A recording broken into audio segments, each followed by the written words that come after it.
Hello and welcome to dear all my students and my friends. Chemistry Guru foundation की तरफ से मैं रुपिंद्र कड़ीवाल आपका वेलकम करता हूं और आज का टॉपिक रहने वाला है हमारा सैंपल पेपर 3। भाई सबसे पहले बता दूं भाई ये वाला बोर्ड मैं फर्स्ट टाइम यूज कर रहा हूं तो थोड़ी सी मिस्टेक रह सकती है, बट कोशिश करूंगा कि कोई भी मिस्टेक ना रहे। बाकी कंटेंट में कोई भी कमी नहीं आएगी भाई, ठीक है। चलो भाई सैंपल पेपर की बात करते हैं। तो सैंपल पेपर हम कौन सा सोल्व करने वाले हैं, ऑलरेडी टोल्ड यू। तो हम कर रहे हैं भाई आर्यंत का सैंपल पेपर और आर्यंत का सैंपल पेपर नंबर भाई कर रहे हैं 3rd। तो बाकी के दो कहां गए भाई, बाकी की दो ऑलरेडी प्लेलिस्ट में आपको मिल जाएंगे। उसके डिस्क्रिप्शन में आपको अदर सैंपल पेपर या वन शॉट या पी वाइज को जो भी चाहिए आपको सारा का सारा कंटेंट ऑलरेडी भाई ने आपके लिए डाल दिया है, ठीक है। तो आज भी बिना टाइम को वेस्ट करें हम सैंपल पेपर 3rd स्टार्ट करते हैं। और भाई बहुत ही इजी पार्ट है, देखते हैं आप इसमें किस किस टाइप के क्वेश्चन मिलने वाले हमें। चलिए सबसे पहला क्वेश्चन हमें मिला है फिजिक्स से और आपको देखते ये लग रहा होगा भी बहुत मुश्किल सा क्वेश्चन है भाई। तो ऐसा कुछ नहीं है भाई, सिर्फ आपको क्वेश्चन देखना, सारा आंसर भी इसमें मिला है, ठीक है। सीबीएसई की बहुत ही अच्छी बात है भाई कि इसने क्या किया भी क्वेश्चंस को डिवाइड कर दिया है, तो स्टेप बाय स्टेप मार्किंग आपको बिल्कुल इजीली हो जाएगा। तो क्वेश्चन फर्स्ट देखते हैं भाई, क्वेश्चन फर्स्ट में आपके पास क्या है। तो क्वेश्चन फर्स्ट है भाई आपका इलेक्ट्रिकल रेजिस्टिविटी ऑफ सब substance at 20 degree Celsius are given below. मतलब ये सारी की सारी आपकी सेम टेम्परेचर पे है, ठीक है। और ये भाई ओम्स मीटर है, ये 2 मीटर नहीं है। चलो सिल्वर का दिया हुआ है भाई 1.6 इंटू 10 की पावर -8, ठीक है। ये 10 रेज़ टू पावर -8 है भाई। रेजिस्टिविटी ओम मीटर में है, same as copper, tungsten and iron, mercury and last में है आपका निक्रोम, जिसकी सबसे ज्यादा क्या है भाई रेजिस्टिविटी ज्यादा है भाई। देखो माइनस की पावर है, ये प्लस तक जा रही है, धीरे धीरे प्लस में हो रही है ना। और यहाँ पे भी देखो ये 1.60 से स्टार्ट होकर 100 तक जा रहा है, तो यानी इंक्रीज हो रही है। अब क्वेश्चन क्या कहता है भाई, क्वेश्चन फर्स्ट कहता है आपका, इसको हम बंद कर देते हैं भाई। Among the silver and the copper which one is the better conductor and why. भाई कंडक्टर बेटर होने का मतलब क्या है कि जिसकी रेजिस्टिविटी कम हो, राइट। अरे भाई हमने फॉर्मूला रीड किया था ना, R is equal to rho L by A, ठीक है। अब यहाँ पे अगर हम L बाय A को छोड़ देते हैं, ठीक है, L बाय A को छोड़ देते हैं फैक्टर को, तो हमारा जो रेजिस्टेंस है वो रेजिस्टिविटी के इक्वल हो गया। यानी अगर हम बात करते हैं कि जिसकी रेजिस्टिविटी ज्यादा है उसका रेजिस्टेंस ज्यादा है, और जिसका रेजिस्टेंस ज्यादा होगा वो इंसुलेटर होगा, वो अच्छा कंडक्टर नहीं होगा। तो हमारा क्वेश्चन क्या पुटअप कर रहा है कि सिल्वर और कॉपर में से which one is better conductor. So better conductor के लिए आपको क्या चाहिए कि जिसका रेजिस्टेंस लेस होगा, रेजिस्टेंस लेस होगा वही बेटर कंडक्टर है। तो देखते हैं भाई सिल्वर और कॉपर में किसकी रेजिस्टिविटी कम है। तो इट इज 1.60 इंटू 10 की power -8 ohm metre and it is 1.62। तो भाई 62 वाली ज्यादा है रेजिस्टिविटी, ये वाली रेजिस्टिविटी कम है सिल्वर की, तो सिल्वर आंसर आएगा, silver is better conductor just because of less resistivity as comparison to copper. तो ये 1 मार्क्स का क्वेश्चन हो गया भाई आपका। अब इसका देखते हैं इसका बी पार्ट में क्या पुटअप करता है। चलते हैं बी पार्ट पे। Which material would you advise to be used in the electrical heating device? भाई इलेक्ट्रिकल हीटिंग डिवाइस के लिए कौन सा आप इसमें से मटेरियल लेना चाहेंगे। तो सबसे पहले बता देना चाहता हूं भाई हीटिंग डिवाइस के लिए मतलब क्या है। जहां पे भी हीटिंग डिवाइस की बात करते हैं, it means material must have high melting point as well as high resistivity. ये दोनों फैक्टर होने चाहिए उसके अंदर, ठीक है। ये दोनों क्वालिटी पोजेसिव होनी चाहिए उसके अंदर। रेजिस्टिविटी तो अब देख लेते हैं भाई, हमारे पास मेल्टिंग पॉइंट तो नहीं दिया हमारे पास, लेकिन रेजिस्टिविटी जरूर दी है। तो हमारी जो गिवन टेबल थी, तो गिवन टेबल में हम देख लेते हैं हमारे पास सबसे ज्यादा रेजिस्टिविटी किसकी है भाई, निक्रोम की। इसे नाइक्रोम बोलते हैं मोस्टली। तो नाइक्रोम की है, तो भाई nichrome is the better conductor for heating device. तो आंसर लिख देंगे कि nichrome is used as a better conductor for heating devices. Why? Why का आंसर इसके अंदर दे दिया मैंने आपको ऑलरेडी कि why? Just because it has high melting point and high resistivity, and due to this reason it consume more current and produce, और क्या produce करेगा भाई, ये प्रोड्यूस करेगा हीट, ठीक है भाई लोगों और बहन लोगों। चलो पहला क्वेश्चन हमारा हो चुका है और हमारे 2 मार्क्स कंफर्म। अब चलते हैं नेक्स्ट स्लाइड पर। Nitrogen number atomic number 7 and phosphorus atomic number 15। अब देखना भाई कितना बच्चों वाला क्वेश्चन दिया है। मेरे ख्याल से अगर आपने क्वेश्चन, मैं साइड हो जाता हूं, आप एक बार करके देखना, आपका 1 मिनट से पहले हो जाएगा। 15 of the periodic table, what is the configuration, electronic configuration of two element? बच्चों वाला है भाई, नाइट्रोजन का नंबर होता है 7 एंड फॉस्फोरस का नंबर इन्होंने खुद बता दिया है 15। तो कोई भी काम नहीं करना है भाई, ऑलरेडी आंसर दिया हुआ, आपको सिर्फ इसको बोहर मॉडल के अकॉर्डिंग फिल करना है। तो 2 एंड 5 ये इसकी इलेक्ट्रॉनिक कॉन्फ़िगरेशन हुई, ठीक है। राइट करेंगे प्रॉपर आप इलेक्ट्रॉनिक कॉन्फ़िगरेशन। भाई मजा आ रहा है इस बोर्ड पे तो काम करने में बहुत ही ज्यादा। अब आप देखते हैं आप वीडियो को कितना अच्छा बना देते हैं भाई, मेरी तरफ से कोई कमी नहीं आने वाली, कंटेंट में भी और बोर्ड में भी। इवन मुझे मजा आ रहा है भाई इस बोर्ड पे। अब इसकी कॉन्फ़िगरेशन देखते हैं भाई, फर्स्ट शेल में 2, देन सेकंड शेल में एम में के एल एम। अब एम में हमारे पास 5 इलेक्ट्रॉन है भाई, ये होगी इसकी इलेक्ट्रॉनिक कॉन्फ़िगरेशन। यानी भाई दोनों की कॉन्फ़िगरेशन में लास्ट में जो आउटर मोस्ट शेल है 5 इलेक्ट्रॉन है, राइट। अब दोनों में सेम इलेक्ट्रॉन्स है, मतलब आउटर मोस्ट शेल में सेम इलेक्ट्रॉन है, तो there must be some common configuration. इस कॉमन कॉन्फ़िगरेशन की वजह से क्या होगा, कॉन्फ़िगरेशन का मतलब electron, valence electron, this must be lie in same group. ये भाई सेम ग्रुप के मेंबर होंगे, राइट। तो अब देखते हैं इसका दूसरा क्वेश्चन क्या पुटअप करता है। तो दूसरा क्वेश्चन में क्या कहता है, between nitrogen and the phosphorus which will become more electronegative and why. भाई अब नंबर देखा था अगर नाइट्रोजन का 7, ठीक है। कॉन्फ़िगरेशन के अकॉर्डिंग अगर देखते हैं इसकी कॉन्फ़िगरेशन या एटॉमिक नंबर के अकॉर्डिंग, तो ये हमारा सेकंड पीरियड में आता है भाई, सेकंड पीरियड में। फॉस्फोरस हमारा नंबर 15 है, ये हमारा थर्ड पीरियड में आता है, थर्ड पीरियड में, ठीक है। और अगर हम ग्रुप में कंपैरिजन करते हैं तो भाई ऊपर नाइट्रोजन होगा एंड देन फॉस्फोरस होगा, यानी फॉस्फोरस नीचे डाउन द ग्रुप है। और डाउन द ग्रुप अगर हम बात करते हैं, as we move down the group, as we move down the group, electronegativity क्या होगा भाई, जिसने मेरे one shot complete detail note देखे हैं तो वो आंसर अब तक बता चुका होगा। इलेक्ट्रोनेगेटिविटी डिक्रीजेस, ठीक है। एटॉमिक साइज बढ़ जाता है, एटॉमिक साइज बढ़ने के जो इलेक्ट्रॉन लूज होते हैं, ठीक है, इलेक्ट्रोनेगेटिविटी कम हो जाती है। और पीरियड्स की अगर बात करते हैं भाई, अगर हम लेफ्ट से राइट चलते हैं पीरियड्स में, इलेक्ट्रोनेगेटिविटी इंक्रीज हो जाती है, नेगेटिविटी ये पीरियड्स में इंक्रीज होती है, राइट। बहुत ही सिंपल सा क्वेश्चन था। चलते हैं नेक्स्ट क्वेश्चन पे।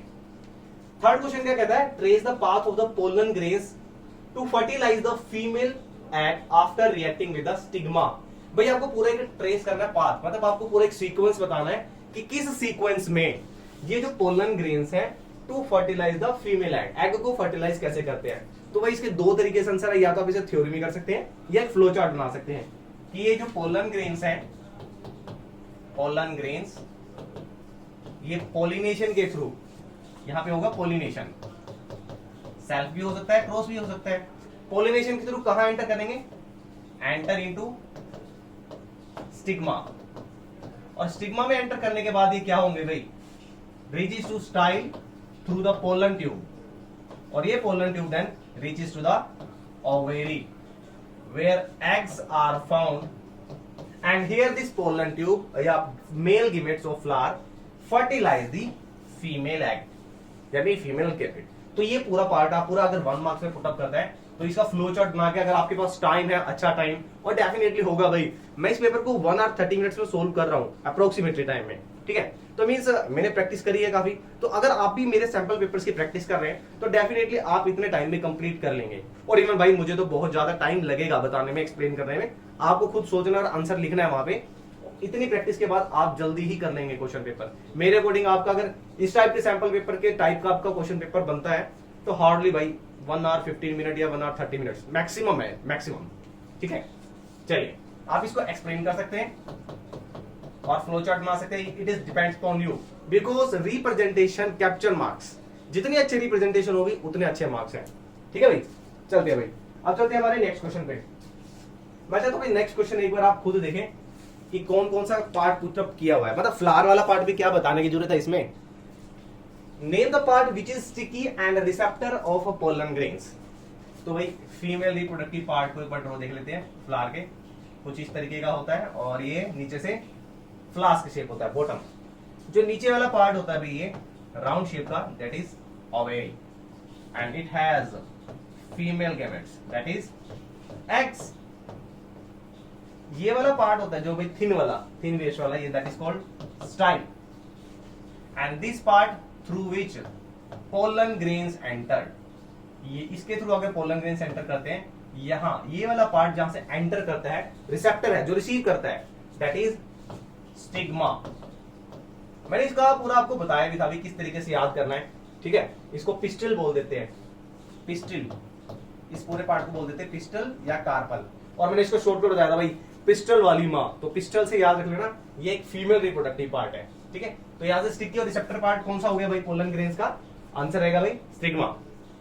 चलिए नेक्स्ट पार्ट देखते हैं, ABC। ये क्वेश्चन मेरे को भाई बहुत अच्छा लगा, ठीक है। क्यों? क्योंकि सीबीएसई में हर बार ये क्वेश्चन हमने देखा है भी आ रहा है, बट इसको राउंड अबाउट वे से किस तरीके से पुटअप किया हुआ है। बच्चे कहेंगे सर अब बाहर से आ रहा है क्वेश्चन, भाई बाहर से नहीं आता है, सारा एनसीईआरटी पार्ट है भाई, थोड़ा सा अब आपका केस स्टडी के क्वेश्चन आ रहे हैं आपके, ठीक है। अब केस स्टडी में ये वाला क्वेश्चन भी आ सकता है आपका, बट अभी जो सेक्शन ए चल रहा है तो सेक्शन ए में देखते हैं, कहता है ABC are the 3 common STD, यानी sexually transmitted disease, right. A and C caused by bacteria, तो A and C ये हो रहे हैं भाई बैक्टीरिया से, राइट, ये हमने लिख दिया। And whereas the B is caused by virus, so B हो रहा है भाई वायरस की वजह से। क्या क्वेश्चन पुटअप करते हैं अब, name the disease A and C। So bacteria से भी कौन कौन से डिसीज होते हैं, दो हमने ऑलरेडी स्टडी किए थे। फर्स्ट वन इज सिफिलिस, ठीक है, and second one is gonorrhoea, GONORRHOEA, gonorrhoea. ये दोनों कैसे होते हैं, सिफिलिस और गोनोरिया से, ये बैक्टीरिया होते हैं, ठीक है, और इसे सिम्पनम पैलिडम कुछ नाम बोलते हैं, एंड ये गोनोरिया नेम होता है इस बैक्टीरिया का। सो ये दो ऐसे बैक्टीरिया जिसकी वजह से क्या होता है भाई, एसटीडी होता है, एसटीडी। अभी एसटीडी एक है वो वाला नहीं है, एसटीडी आईसीओ पीसीओ हम कॉल करते थे, वो हमारा पिछला जमाना था भाई। यहाँ पे एसटीडी का मतलब है सेक्सुअली ट्रांसमिटेड डिसीज। अच्छा, ये होते किस वजह से है, how does it spread, so it spread due to the infected person, it spread through infected person. अब इन्फेक्टेड पर्सन से कैसे भाई, कैसे हो जाएगा इन्फेक्टेड पर्सन से, क्या टच करने से हो जाएगा, नहीं, it spread through the infected person by sexual intercourse, यानी जब कोई इन्फेक्टेड पर्सन किसी दूसरे मेट, अपने मेट के साथ या किसी हेल्दी पर्सन के साथ क्या करता है, सेक्सुअली इंटरकोर्स में आता है, मेट करता है, मेटिंग करता है, तो उसके जो बैक्टीरिया होते हैं वो ट्रांसफर हो जाते हैं। अच्छा, दूसरे की बात कर रहे थे कि जो बी वाला है, आइडेंटिफाई बी करना है। अच्छा, बी किसकी वजह से था, B is caused by virus, so B हमारा था होता है वायरस का भाई एड्स, और एड्स की समटाइम फुल फॉर्म भी पूछ लेता है, acquired immuno deficiency syndrome, right. इसको HIV भी बोल देते हैं, बोलते हैं HIV पॉजिटिव या HIV नेगेटिव होता है। तो पॉजिटिव केस में चांसेस होता है कि ये वायरस होता है, और ये क्योरेबल भी नहीं होता है, मतलब ये इतना ज्यादा डेंजरस होता है कि इससे डेथ हो सकती है। तो इसके लिए पूरे वर्ल्ड में एक क्या बोलते हैं ऑर्गेनाइजेशन बनाया हुआ है जो इसके लिए वर्क करता है, जो इसकी इंफॉर्मेशन स्प्रेड करता है। सबसे पहले अगर देखा गया तो ये अमेरिका में आया था, और दूसरे नंबर पे हमारे इंडिया के बेंगलोर में मिला था एड्स का जो वायरस था। और इतना ज्यादा डेंजरस होने की वजह से इतनी ज्यादा इंफॉर्मेशन इसके लिए बनाई जाती है कि पूरा वर्ल्ड एड्स डे ही हमारा सेलिब्रेट किया जाता है, ताकि इसकी इंफॉर्मेशन अवेयरनेस सोसाइटी में बता सके, ठीक है भाई। तो ये क्वेश्चन बहुत अच्छा और इजी क्वेश्चन था भाई, मेरी तरफ से इसे 3 स्टार दिए जाए। चलते हैं नेक्स्ट क्वेश्चन पे। नेक्स्ट क्वेश्चन देखेंगे मेंडल एक्सपेरिमेंट में, मतलब अगर आप बायोलॉजी का पार्ट कर रहे हो, मेंडल एक्सपेरिमेंट नहीं पूछा भाई तो कुछ नहीं पूछा, ठीक है। In this Mendel experiment round and yellow seeds, आप देखो इसका जीन्स बताए हुए हैं यहाँ पे, ये राउंड और येलो सीड्स के बताए हुए हैं, मैं इसे सर्कल कर रहा हूं, and are dominant over the wrinkled and green seed, यानी जो रिंकल्ड सीड्स हैं, रिंकल्ड वाले और ग्रीन वाले, जिनका जीन्स को कैसे डिनोट किया है, इससे डिनोट किया है, ठीक है। What would be the phenotype of the seeds in the, इधर हो जा भाई, plants obtained in the F1 generation if the plants are homozygous। homozygous का मतलब है कि वो हाइब्रिड नहीं है, ठीक है, हाइब्रिड नहीं है। for the above mentioned traits are crossed, अगर भाई इन दोनों को क्रॉस करते हैं तो कौन कौन से डोमिनेंट कैरेक्टर रहेंगे, तो भाई round yellow and wrinkled seeds, wrinkled seeds. जब इनकी क्रॉस कराई जाती है तो इनकी वजह से जो पहले हमारे पास आएंगे वो रहेंगे, जो डोमिनेंट कैरेक्टर रहेंगे वो रहेंगे भाई राउंड येलो वाले, राउंड येलो, और इसकी नोटेशन कुछ रहती है इस तरीके से, ठीक है। और जब इसको क्या कहते हैं भाई, जब ये क्रॉस पोलिनेशन होता है इसमें, या इसका हेटेरोजाइगोस होता है, या F2 जनरेशन आता है, देन इसमें नंबर ऑफ केसेस आते हैं। वो कौन कौन से हैं भाई, वो देख लेते हैं। Round yellow, wrinkled yellow and round green and wrinkled green. अरे एंड क्यों लिख रहा हूं मैं, एंड रिंकल्ड ग्रीन, ठीक है। अब रेशो क्या रहेगी भाई, इसकी रेशो याद रखना आपको 9:3, 3:1, ये इसकी रेशो रहेगी 9:3, 3:1। 9 होंगे आपके round yellow, round green, wrinkled yellow and wrinkled green, ये हमारा रिंकल्ड ग्रीन रहेगा। तो बहुत ही सिंपल सा क्वेश्चन था भाई, मतलब डायरेक्ट क्वेश्चन पुट अप किया हुआ आपका 2 मार्क्स में। तो 2 मार्क्स भाई आपको फ्री के मिल चुके हैं, ठीक है। अब देखते हैं हमारा नेक्स्ट क्वेश्चन। चलो, इसके ही ऑप्शन में दिया हुआ है, और ये अगर आप फर्स्ट पार्ट अगर नहीं कर सकते हैं तो सेकंड पार्ट कर सकते हैं। चलिए भाई देखते हैं क्या पुटअप किया भाई, ठीक है। आप सर्कल कर लेते हैं। ई, कैपिटल ई वाला जो जीन है is a brown eye colour, and the small e, जो स्मॉल ई है भाई, it is the gene for the, इसको ऊपर भेजते हैं, ये हमारा ब्लू के लिए है भाई, ठीक है। ध्यान रखते हैं, दोबारा लिख लेते हैं। जो ई वाला है हमारा, वो हमारा ब्राउन आई के लिए है, brown, and small e for the blue eye के लिए जीन्स है। अब कहते हैं कि which combination of gene is in the zygote will produce children with the blue eyes and the children with the brown eyes. Repeat कर रहे हैं भाई, क्या रहा भाई, ई जीन है जो हमारे पास ब्राउन आई के हैं, एंड जो स्मॉल ई जीन है वो है हमारे ब्लू आईज के लिए। कह रहा विच combination of the gene in the zygotes will produce in children with blue eyes and children with the brown eyes. अब देखते हैं भाई, जो डोमिनेंट कैरेक्टर होगा सबसे पहले तो वही आएगा, ठीक है। अगर हम ब्राउन आईज की बात करते हैं तो इसके लिए हमारे पास नोटेशन है कैपिटल ई, और ये हमारा है ब्लू आईज जो हमारा रिसेसिव कैरेक्टर है। अगर F1 जनरेशन की हम बात करते हैं तो F1 जनरेशन में भाई डोमिनेंट कैरेक्टर ही एग्जिस्ट करेगा, यानी ब्राउन आईज वाला, तो ये ब्लू आईज वाला कब आएगा, ये आएगा भाई सेकंड जनरेशन में, F2 जनरेशन में। ये रिसेसिव कैरेक्टर है, ठीक है। तो हमारा जो ब्लू वाला है ये रिसेसिव कैरेक्टर, ये F2 जनरेशन में आएगा भाई, एंड ब्राउन वाला हमारा डोमिनेंट कैरेक्टर है, डोमिनेंट कैरेक्टर। वही इसने पूछा था कि which combination of gene in the zygote will produce in the children with the blue eyes. तो ब्लू आईज वाला किस में आएगा भाई, सेकंड जनरेशन में आएगा, रिसेसिव कैरेक्टर है, and children with the brown eyes, तो children with the brown eyes हमारा रहेगा भाई फर्स्ट जनरेशन में, ये डोमिनेंट कैरेक्टर है। चलिए भाई, कॉम्बिनेशन क्या रहेगा भाई, कैपिटल ई एंड स्मॉल ई, ठीक है। चलते हैं भाई, अगले पूछ लेता भाई टोटल खाली ओनली डोमिनेंट कैरेक्टर ही बोलता, तो भाई और कौन कौन से केस में होते हैं, कैपिटल ई, ये कैपिटल ई, स्मॉल ई, कैपिटल ई, स्मॉल ई, ये हमारी रेशो बन गई भाई जीनोटाइप की 1:2। अच्छा, अब लास्ट है कि आपका जो आपका ब्लू कलर का जो डोमिनेंट कैरेक्टर नहीं है, यानी रिसेसिव है, यानी डार्क कैरेक्टर वाले जैसे प्लांट में थे, यहाँ पे कैरेक्टर कौन से रिसेसिव, ब्लू, तो ये आ गया हमारे पास स्मॉल, तो ये इसकी रेशो बन गई। इससे ज्यादा क्वेश्चन नहीं पुटअप करेगा आपके लिए, ठीक है। तो पूरे का पूरा मैंने ज्यादा ही एक्सप्लेन कर दिया कि कितने क्वेश्चन इसमें से पुटअप कर सकता है। चलिए नेक्स्ट क्वेश्चन नंबर 6, और ये हमारा है भाई इलेक्ट्रिसिटी से, ठीक है भाई। इलेक्ट्रिसिटी से अब देख लेते हैं भाई, क्वेश्चन बहुत बड़ा रहने वाला है और इसको थोड़ा सा छोटा करके देखते नहीं होया।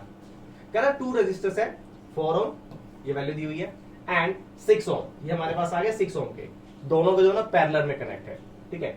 एंड क्या कहता है भाई, ये क्या कहता है, इसको हम लेके चलते हैं यहाँ, ये ज्यादा नहीं है भाई, चलो कोई बात नहीं, नाराज है, इसको मैं वैसे रीड करके बता देता हूँ कि ये दोनों कॉम्बिनेशन है, और कॉम्बिनेशन में क्या हो रहा है अभी, कितना टोटल करंट फ्लो कर रहा है इसमें से 0.5 ampere from the cell as well as shown below. इसमें जो भी करंट फ्लो हो रहा है वो इसमें बता दे 0.5 एम्पियर है। कह रहा है अब क्या फाइंड करना आपको, रजिस्टर R1 में के थ्रू कितना करंट आ रहा है, एंड रेजिस्टेंस R2 के थ्रू कितना करंट आ रहा है। तो क्वेश्चन में थोड़ा सा समझने की बात है भाई, इसने पहले करंट दे रखा है, यहाँ दोनों रजिस्टर की वैल्यू दी है और वो दोबारा पूछ रहा है भाई कि करंट इन रजिस्टर R1 कितना है। भाई R1 में कितना करंट है, R2 में कितना करंट है। तो सबसे पहले भाई ये देख लो आप, अगर आपने सीरीज और पैरेलल को समझा है, ठीक है, तो ये बता देता हूं मैं यहां से आपको कि जब जो पैरेलल कॉम्बिनेशन होता है भाई, इसमें वोल्टेज सेम रहती है बट करंट होता है वो डिवाइड हो जाता है। कैसे डिवाइड होगा भाई, मान लेते हैं कि करंट जा रहा है यहां से I, अब यहां पे टोटल करंट दे रखा है 0.5 एम्पियर, तो I करंट यहां चला जाएगा भाई और बचा हुआ पार्ट यहां चला जाएगा 0.5 माइनस I, ठीक है।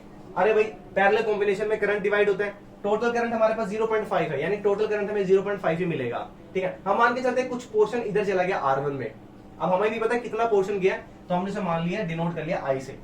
तो रेस्ट ऑफ द करंट कितना गया इसके अंदर, जितना उसमें गया वो माइनस कर दो टोटल में से। टोटल हमारे पास ये था, ठीक है, तो टोटल में से हमने I माइनस कर दिया, ठीक है।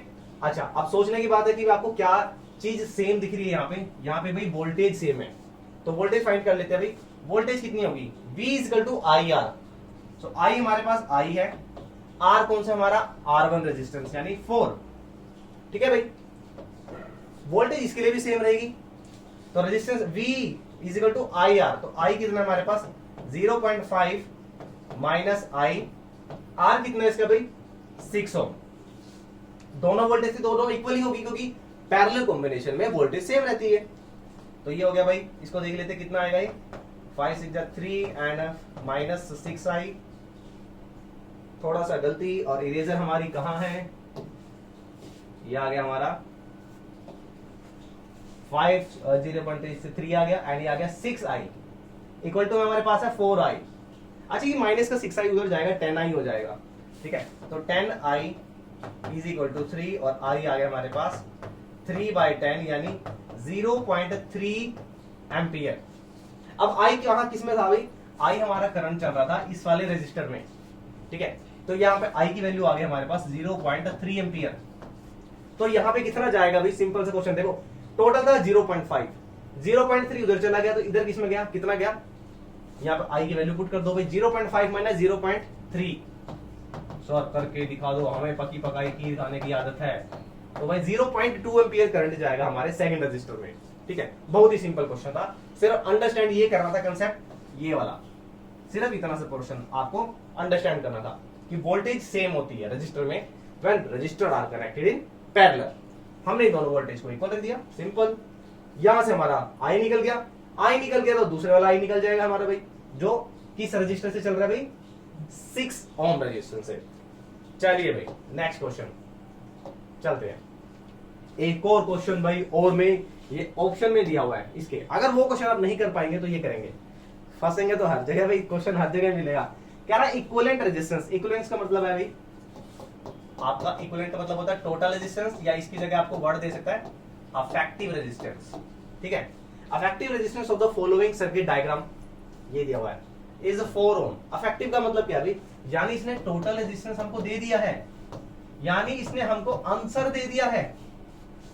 चलो अब देखते हैं calculate the value of x। Oh my God sir exam पास है और x की याद, अरे x की वैल्यू की बात कर रहे हैं हम, x रजिस्टर की वैल्यू की बात कर रहे हैं, कहां खो रहे हो। चलो अब ये दोनों रेजिस्टेंस सीरीज में है, तो सीरीज का मतलब क्या है भाई, ये वाला रेजिस्टेंस कितना हो गया 5 प्लस x, राइट। ये कितने हो गए भाई, ये भी हमारा सीरीज में है, तो 8 प्लस 4 12। अब ये दोनों रेजिस्टेंस कैसे कनेक्ट है भाई, ये वाला कॉम्बिनेशन और ये वाला कॉम्बिनेशन पैरेलल में है, मतलब इन दोनों का समेशन करें और इन दोनों का समेशन करें तो ये वाला और ये वाला पैरेलल में है, तो भाई ये आ गया पैरेलल में और 1/RP, ठीक है भाई। तो 1/5 प्लस x प्लस 1/12 और आंसर हमें ऑलरेडी गिवन है भाई। टोटल रेजिस्टेंस मैंने बोला कि हमारे पास दिया हुआ है 4 ओम, तो टोटल रेजिस्टेंस यानी 1/4 दिया हुआ है। आज जितनी मैथमेटिक टर्म्स है उधर लेके चलो, तो ये सोल्व कर लेंगे हम भाई 1/5 प्लस x 1/4 माइनस 1/12 और ये सोल्व करके आ जाएगा आपका एलसीएम लेंगे अपने आप, क्योंकि मुझे भी नहीं आता है, ठीक है। ये आ गया आपका भाई 4 3 12 बिल्कुल ठीक है, 12 1 12 हो गया 2/12 यानी 1/6 आ गया आपका, ठीक है। 1 + 5 + x इज इक्वल टू 1/6। अब यहां से सोल्व कर लेंगे, अभी आपका यह आ जाएगा आपका 6 इज इक्वल टू 5 + x, यहां से x की वैल्यू आ जाएगी 1, ठीक है। यही आपको फाइंड करना था, calculate the value of x। तो x की वैल्यू 1 है भाई, होल x नहीं है, x की वैल्यू 1 है आपका, 1 ओम। यूनिट का बिल्कुल ध्यान रखना भी, क्योंकि सब्जेक्टिव पार्ट है, और अगर सीबीएसई चेकिंग की बात करते हैं, डेफिनेटली किया तो बता रहा हूं भाई, ठीक है। तो यहां से कटता है मार्क्स, ठीक है, छोटे छोटे मार्क्स से कटते हैं, और छोटे छोटे मार्क्स से ही आपका स्कोर फुल होता है। तो हर चीज का ध्यान रखना आपको, रिप्रेजेंटेशन आपकी बेटर नहीं बेस्ट होनी चाहिए। चलिए next question, in a given figure, अब फिगर क्या है भाई, grass, insect, frog and snake. बहुत ही सिंपल क्वेश्चन चैप्टर एनवायरमेंट से। इफ वी इंक्रीज, इसको नहीं आ रहा है भाई, चलो अब ठीक है, फिर आ गया, चलो। If we increase the number of a trophic level, then what would be the effect on energy at each successive level, give reason. कह रहा भाई, अगर हम इसमें से, इस ट्रॉपिक लेवल में से किसी एक को भी इंक्रीज कर दे या डिक्रीज कर दे। अब यहां लिखा हुआ है भाई number of trophic level, if we increase, अगर हम इंक्रीज कर दे तो क्या होगा। तो भाई सबसे पहले है ग्रास, ग्रास के बाद हमारा सेकंड ट्रॉपिक लेवल आ गया हमारे इंसेक्ट, इंसेक्ट के बाद दिया हुआ भाई ऑप्शन में frog, and after frog it is snake. Simple see thing, if we go on cutting the grass और वैनिशिंग द ग्रास, या इंक्रीज कर देते हैं, चलो हमने इंक्रीज की बात की है, ग्रास इंक्रीज होगी तो इंसेक्ट खाएंगे उसे, ठीक है, कोई बात नहीं। इंसेक्ट इंक्रीज हो गए तो, if insect from trophic level 1 get increase, then क्या होगा भाई, ये इतने ज्यादा इंक्रीज हो जाएंगे कि ये पॉपुलेशन क्राउड हो जाएगा। Gate increase, then there will be population explosion, इनकी पॉपुलेशन बहुत ज्यादा हो जाएगी, ठीक है। ये तो थी ग्रास या इंसेक्ट की, भाई ग्रास या इंसेक्ट इंक्रीज हो गए। अगर स्नेक की इंक्रीज कर दे हम, मतलब नंबरिंग इनकी इंक्रीज हो जाए तो क्या होगा, if we go on increasing the number of organism at higher trophic level, organism at higher trophic level, higher trophic level, higher trophic level का मतलब जो हमारे स्नेक की बात कर रहे हैं, then all the organism at a lower trophic level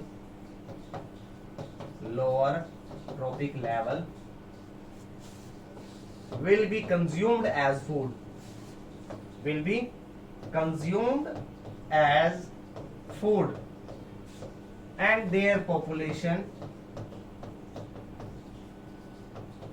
will be devastated या vanish। भाई जब अगर इनकी पॉपुलेशन बढ़ा दी तो जितने भी स्नेक है भाई, ये सारे फ्रॉग से इंसेक्ट को खा जाएंगे, तो क्या होगा भी इनकी जो पॉपुलेशन है वो वैनिश हो जाएगी।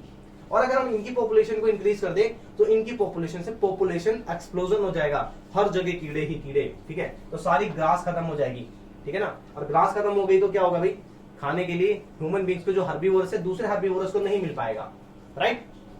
चलिए अच्छा, अब यहाँ पे इंक्रीज दिया, अगर यहाँ पे ये डिक्रीज दे देता तो क्या होता, if you go on the decreasing the number of snakes, अगर इनकी स्नेक्स को या फ्रॉग को नंबरिंग को कम कर दिया जाए, देन क्या होगा, लेकिन again there will be the population explosion of insects, population explosion हो जाएगा बहुत ज्यादा, एंड सेम एज इनका एक्सप्लोजन हो गया तो क्या होगा, इनकी लाइफ खतरे में आ जाएगी, ठीक है ना। तो डिक्रीज और इंक्रीज दोनों के आंसर आपको पता होना चाहिए कि किसके इंक्रीज होने से किस पे इफेक्ट पड़ेगा, and whole energy level will be disturb.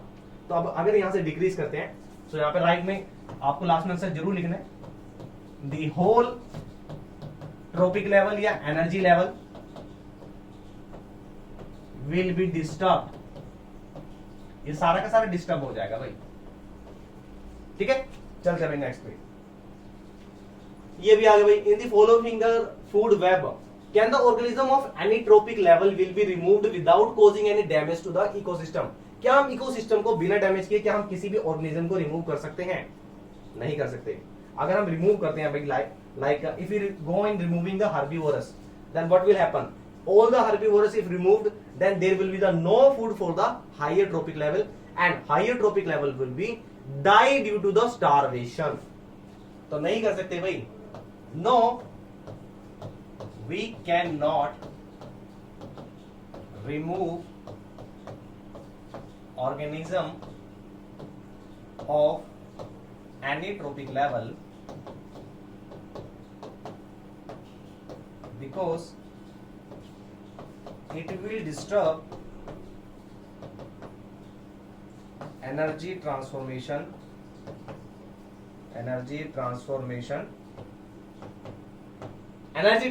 को डिस्टर्ब कर देगा and hence disturb the ecosystem.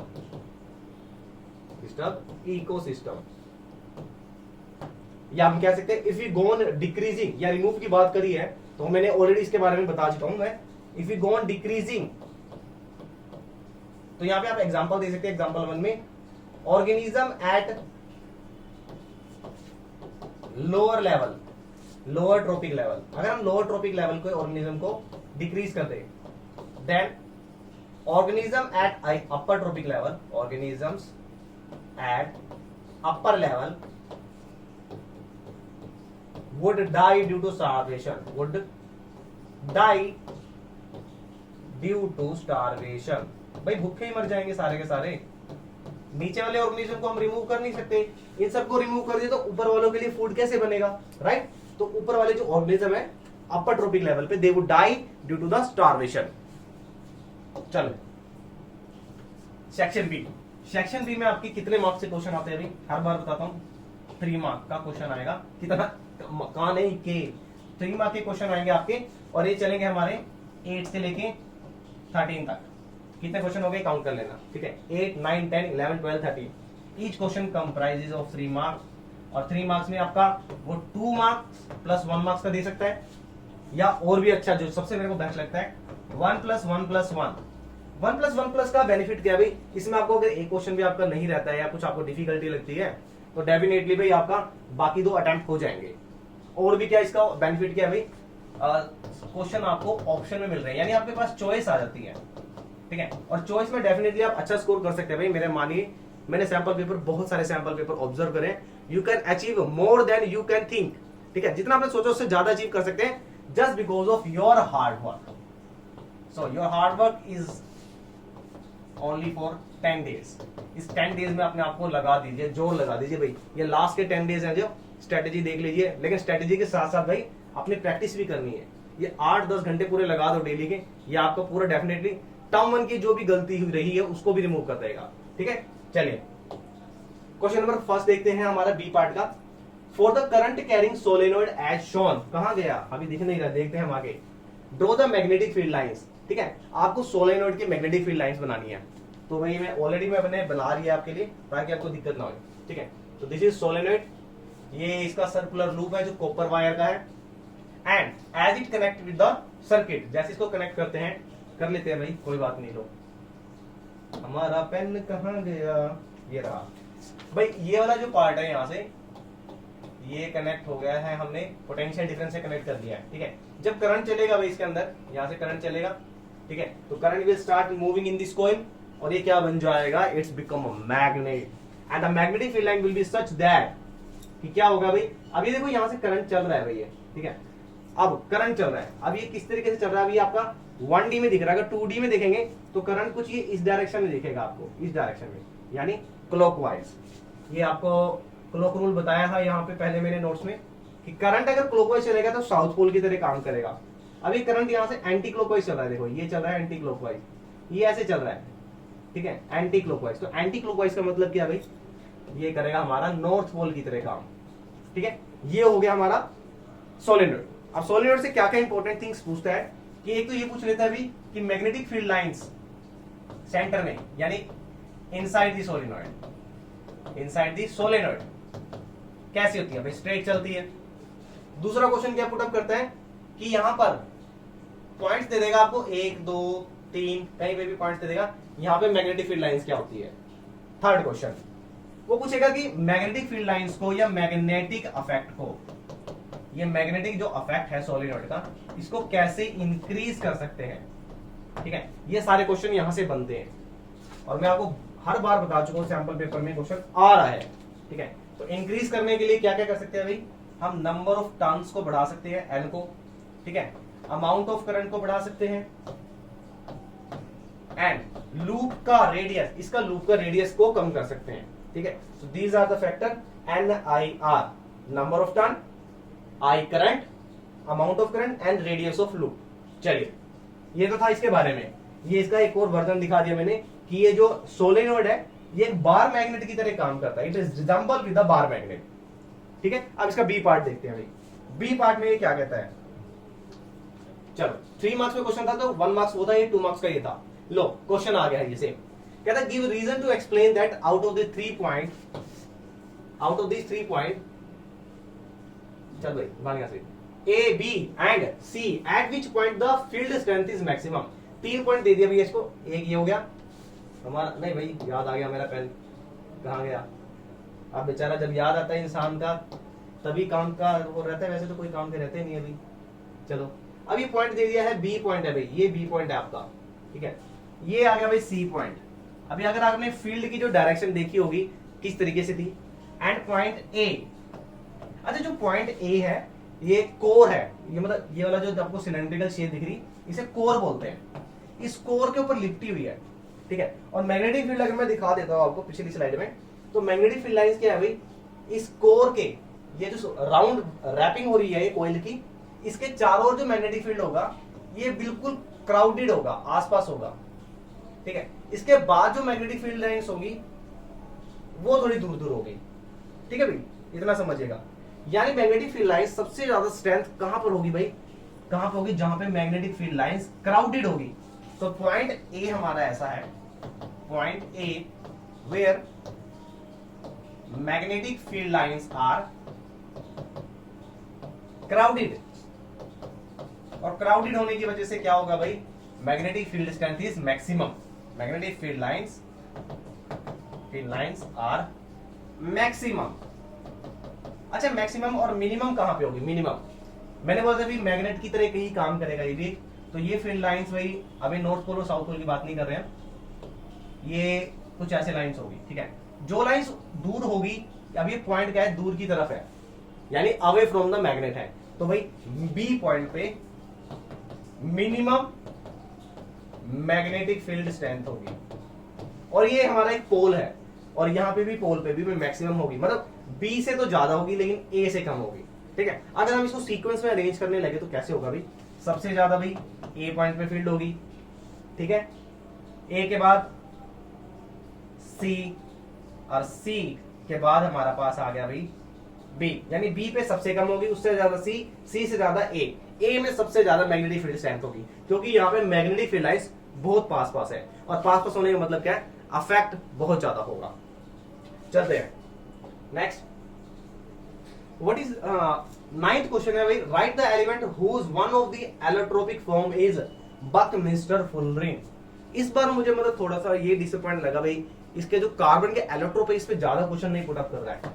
कोई बात नहीं भाई, जो पुटअप करेगा आंसर तो उनका करना ही है, कोई बात नहीं, चलते हैं। तो भाई बकमिंस्टर फुलरिंग जो है it is allotrope of carbon. अब एलोट्रोप क्या होता है, एलोट्रोप का मतलब कहता है it is the property of material by virtue of which, लिख देते हैं चलो, कार्बन का है it is property of material by virtue of which, by virtue of which it can exist in more than, अरे हमारा इरेजर कहां गया रे, हमारा इरेजर कहां गया रे, by which it can exist in more than one form। अच्छा एक से ज्यादा फॉर्म में तो एग्जिस्ट करेगा, लेकिन उसमें क्या चीज सेम रहेगी, having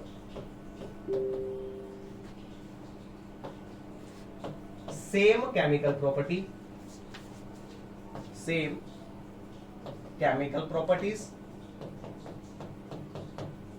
but a different physical property, different but physical properties will be different, property will be different, right. ये होते हैं एलोट्रोप्स। अब बात करें, ये तो पहले सिर्फ एक्सप्लेनेशन के लिए बताया कि होता क्या भाई एलोट्रोप। एलोट्रोप एक ही मटेरियल की बहुत सारी फॉर्म होती है। अच्छा, बकमिस्टर फुलरिंग कार्बन से बना था। कार्बन का दूसरा और कौन सा फॉर्म होता है भाई? एक होता है डायमंड जो हार्ड नेचर का होता है, एक होता है ग्रेफाइट, और थर्ड होता है भाई बकमिस्टर फुलर ने बताया था जो फुलरिंग, जिसमें मिनिमम कार्बन के 60 एटम्स कनेक्ट होते हैं और एक बकी बॉल जैसा स्ट्रक्चर बनाते हैं। ठीक है, नेक्स्ट क्वेश्चन देखते हैं। Draw the electron dot structure of ammonia. भाई डॉट स्ट्रक्चर पे सबसे ज्यादा क्वेश्चन आ रहे हैं, तो मैं बोलूंगा जितने भी डॉट स्ट्रक्चर के एग्जांपल आपके सैंपल पेपर्स में है, सारे के सारे एनसीईआरटी में जितने हैं करके जाए। चलिए, डॉट स्ट्रक्चर बनाने के लिए सबसे पहले हमें पता होना चाहिए हाइड्रोजन के पास कितने एटम है, कितने इलेक्ट्रॉन है, इस पे एक इलेक्ट्रॉन है। नाइट्रोजन का नंबर है भाई 7। कॉन्फ़िगरेशन क्या बनेगी इसकी? 2 and 5। आउटर मोस्ट शेल में कितने इलेक्ट्रॉन है इसके पास? 5 है। तो 1 2 3 4 5 है। अब इसको क्या करना है भाई? इसको अपनी ऑक्टेट को फिल करना है। तो ऑक्टेट को फिल करने के लिए ये हाइड्रोजन के साथ बॉन्ड बनाएगा। ठीक है, ये हाइड्रोजन और ये हाइड्रोजन। ठीक है भाई। अब नाइट्रोजन क्या है भाई? मेटल नहीं है, नॉन मेटल है, तो किस टाइप की बॉन्ड बनेगी ये आप मुझे कमेंट करेंगे कि ये किस टाइप की बॉन्ड है। ये कोवलेंट है या आयोनिक है? आयोनिक या कोवलेंट बॉन्ड किस टाइप की बॉन्ड है ये आप कमेंट करेंगे। जब भी आपने एक क्वेश्चन देखा तभी कमेंट करेंगे भाई ये कौन सा बॉन्ड है। अब ये क्या होगा भाई? ये यहाँ से देखो जो हाइड्रोजन है हमारा, ठीक है, ये तो भाई अपना कर गया यहाँ से पूरा कोटा, यहाँ से ये भी कोटा पूरा कर गया भाई। ठीक है, कोटा में एडमिशन होता नहीं, बस कोटा पूरा कर जाता है। कोटा से इतना ही वर्ड सुना है। ठीक है, ये बन गया भाई बॉन्ड फॉर्मेशन। जो हाइड्रोजन की होगी, नाइट्रोजन भी क्या करेगा भाई? 5। ये यहाँ से नाइट्रोजन के लिए हम अलग से लेते हैं सिंबल, बढ़िया सा येलो से करते हैं। तो भाई ये आ गया नाइट्रोजन का 1 2 3 की नीड थी, तो उसने कौन कौन सा ले लिया? 1। अरे इसको थोड़ा सा यहाँ से लेके चलते हैं नीचे से, ये आ गया। एक बच्चा तो उसने बोल दिया भाई सर आपने यहाँ से पूरा इसको नहीं लिया है पीछे उसमें वीडियो में, बट ये दिस इज द एग्जैक्ट 1। तो यहाँ से पूरा बन गया भाई 1 2 3 4 5 6 7। अच्छा भाई ये दो, इसको भी ले लेते हैं। ये कुछ इस तरीके से बन जाएगा आपका। ये यहाँ से इलेक्ट्रॉन आ जाएगा, ये वाला आ जा चूचू, ये आ गया, ये रहा। ये आपसे नाइट्रोजन का ऑक्टेट पूरा हो गया, इधर से हाइड्रोजन का भी पूरा हो गया। 2 इलेक्ट्रॉन चाहिए तो 2 हो गए, तो ये बन गया डॉट स्ट्रक्चर। अब देखते हो और भी कोई पूछा है क्या structure? How many total electrons, कौन से? Total unshared pair of electrons are there present in chlorine. Chlorine में कितने अनपेयर्ड होते हैं भाई? तो क्लोरीन की अगर कॉन्फ़िगरेशन देखते हैं, क्लोरीन का नंबर होता है 17, तो 2 8 7।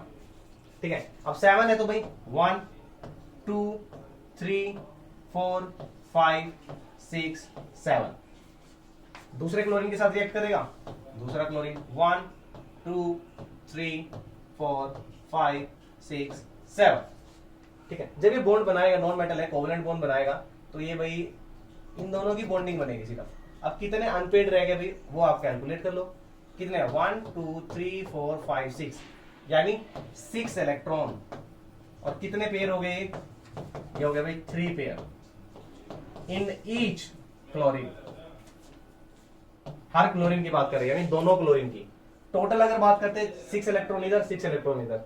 ठीक है, अगर एक क्लोरीन की बात करेंगे तो 6 रह जाएंगे इसके अंदर, 1 2 3 4 5 6। ये वाला इसके साथ हो जाएगा शेयर। ठीक है, और ऑक्टेट पूरा हो जाएगा। ठीक है भाई, चलते हैं नेक्स्ट क्वेश्चन की तरफ। ये उसका ऑप्शन में पूछा किया होगा भाई, तो अगर वो नहीं करेंगे तो आप ये कर लेना, ये चीज अच्छी है भाई। अगर ये क्वेश्चन नहीं आता तो यहाँ पे चॉइस मिल रही है। Right any 2 forms in which carbon can exist in atmosphere. भाई कार्बन किस फॉर्म में एग्जिस्ट करता है एटमोस्फियर में? तो भाई 2 फॉर्म है भाई, गैसेस फॉर्म है भाई आपकी, कार्बन मोनोऑक्साइड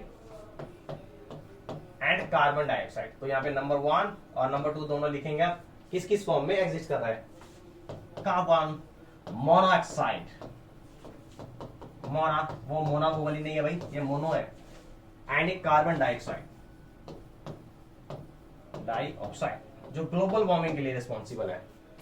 चलो नेक्स्ट क्वेश्चन देखते हैं भाई। How many single bond and double bond are there in ammonia?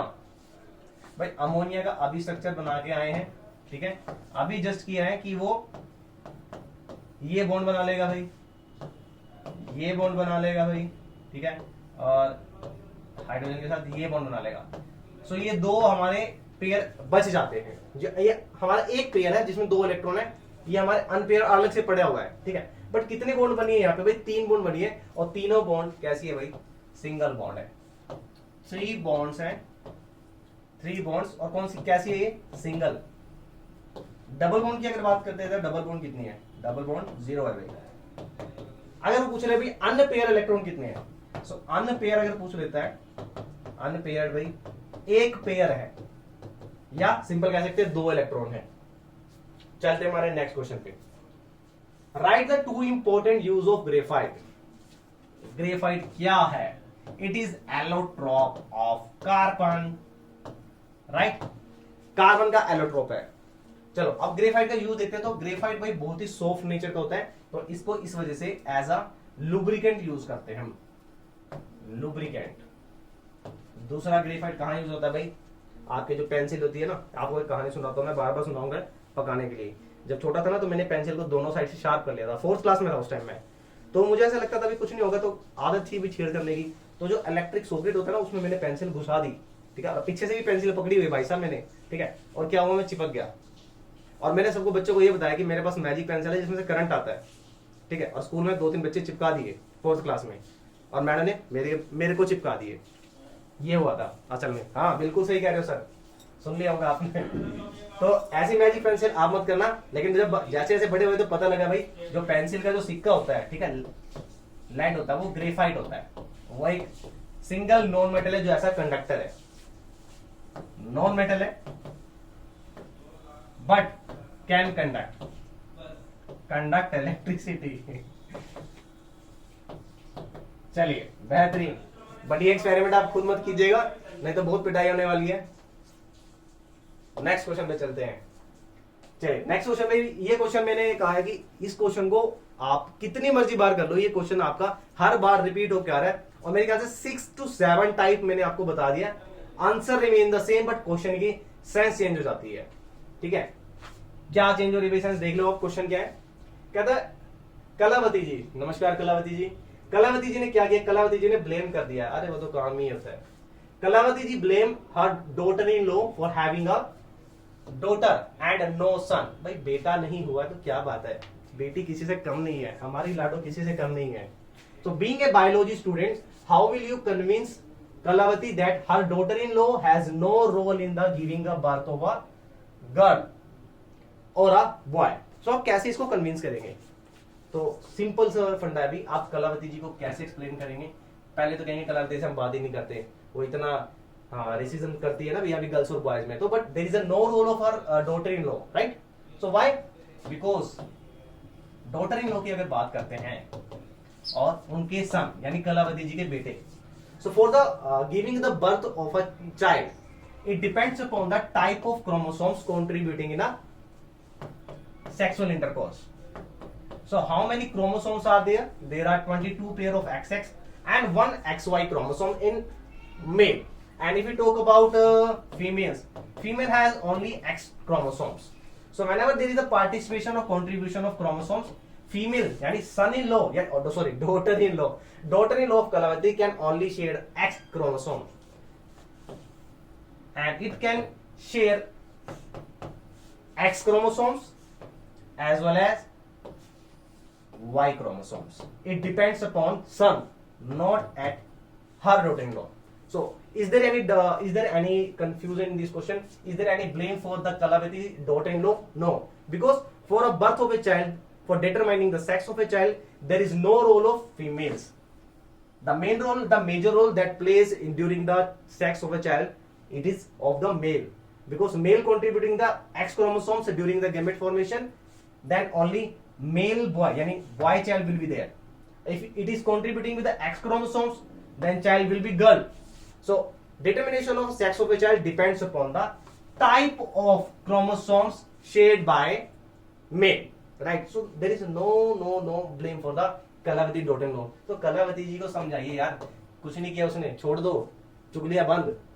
चलो अब फिजिक्स का क्वेश्चन आ गया भाई, बहुत सिंपल क्वेश्चन है और इस बार एनर्जी से क्वेश्चन भी पुट अप हो रहा है रजिस्टर के साथ साथ। चलिए, an electric refrigerator rated 500 watt, यानी आपको पावर गिवन है, राइट?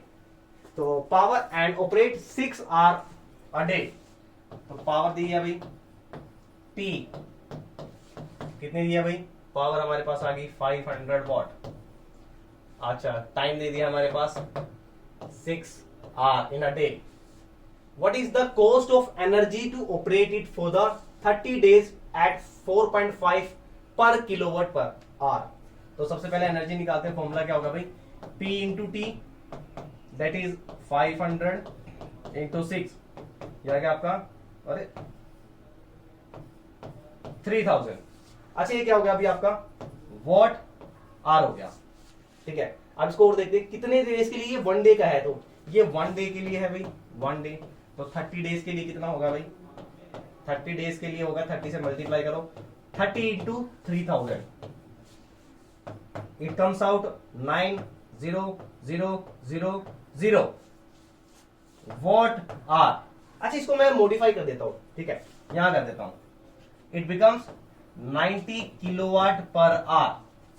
ये हमारी पार आ गया, पार, POWER, पार। चलो, ये हमारी टोटल पार आ गई। अब वो कहता है कि कॉस्ट बतानी है आपको to operate 30 days for 4.5 kilowatt per hour, यानी 4.5 रुपए 1 किलोवाट पर आवर के लग रहे हैं 30 डेज के लिए। तो 90 किलोवाट के लिए कितने होंगे भाई? कर लो सिंपल टोटल। चलो, कितना है भाई? 90 से 1 के लिए लग रहा है 4.5 रुपीज। इसको थोड़ा मैं क्लियर करता हूं, हमारा इरेजर कहां गया? चलो बाबा, यहां से भाई 1 किलोवाट पर आवर का कॉस्ट है 4.5 रुपीज, राइट? सो हमारे पास कितने हैं? 90 किलोवाट का कॉस्ट कितना होगा? 90 इंटू 4.5 मल्टीप्लाई कर लेना भाई। हमारा मैथ हुआ थोड़ा वीक है ना, जो भी आंसर आएगा it will be the cost of total 30 days having power this for 6 hour in a day. चलो कर ही देते हैं, चलो 4.5 इंटू 9,